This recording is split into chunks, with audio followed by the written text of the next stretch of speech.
Official statement जे आहे ते संसद सुरू आहे येईल. अवधूत वाघ. धन्यवाद. तुम्ही या विषयाला सुरुवात केली. पहिली गोष्ट म्हणजे आम्ही पी चिदंबरम, राहुल गांधी आणि काँग्रेसचे सगळे नेते संसदेमध्ये जी विधानं करतायत त्याबद्दल आम्हाला खूप आनंद झालेला आहे. आम्ही खुश आहोत. कारण ज्यावेळी अख्खा पक्षच राहुल गांधींच्या नेतृत्वाखाली सामूहिक आत्महत्या करण्याचा प्रयत्न करतो त्यावेळी अशा प्रकारची स्टेटमेंट येतात ती आमच्या फायद्याचीच आहे. यावरून काँग्रेसचा डीएनए हा महात्मा गांधींवरून राहुल गांधींपर्यंत कसा काय सरकलेला आहे आणि त्या डीएनए मध्ये आणि ह्या डीएनए मध्ये काय फरक आहे हे अख्ख्या जग आणि त्यातल्या त्यात भारत पाहतो आहे. आता काँग्रेसचं असं आहे की त्यांना प्रश्नपत्रिका काढता येतात पण त्यांना उत्तरं लिहिता येत नाहीत. They can make a question paper पण they can't write answer paper. त्यांना कुठच्याही प्रश्नाची उत्तरं देता येत नाहीत पण प्रश्न मात्र अनेक विचारतात.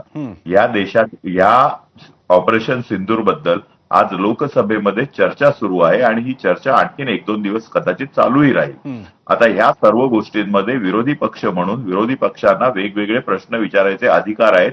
100% सत्य आहे.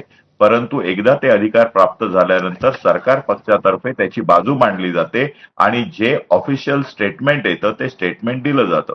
आता जेव्हा सरकार एक ऑफिशियल स्टेटमेंट देतं त्या स्टेटमेंटवर विश्वास ठेवून पुढे जायचं असतं. ही संसदीय कार्यपद्धती असते. आमचा ह्याच्यावर विश्वास नाही, त्याच्यावर विश्वास नाही, आमचा संसदेवर विश्वास नाही, आमचा लोकशाहीवर विश्वास नाही, आमचा न्यायव्यवस्थेवर विश्वास नाही, आमचा ईडीवर विश्वास नाही, आमचा ईओडब्ल्यूवर विश्वास नाही असं म्हणणाऱ्या काँग्रेसला शेवटी अशी पाळी आली आहे की लोकांचाच त्यांच्यावरचा विश्वास उडाला आहे. त्याच्यामुळे त्यांच्यावर ही अशी पाळी आलेली आहे. परंतु काँग्रेस जे करत आहे ते योग्य आहे. लवकरात लवकर हा एवढा जुना जाणता आणि थोडा वयोवृद्ध पक्ष हा आता नेस्तनाबूत होईल हे मला वाटतं पुढच्या 2029ला हे दिसणार पण नाहीत.